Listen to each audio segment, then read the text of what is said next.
الأكلة اللي وحدت جميع الشعوب العربية واتفقوا على حبها، كبسة إلهام الشهيرة على طريقتي.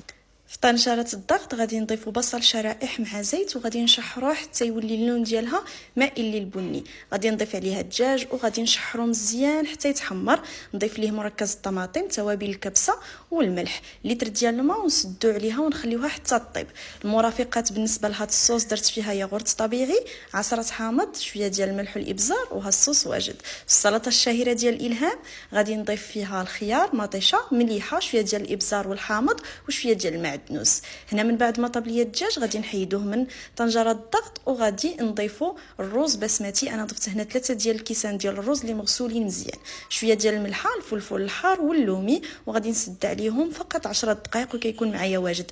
نتوما بغيتوا الصوص تجيكم كثره قلوا الرز وزيدوا المرق. شكون فيكم اللي جربت الوصفه وشكون فيكم اللي عجبتها؟ وما تنسوش تكتبوا لي تقييمكم للوصفه في التعاليق. وبالصحه والراحه.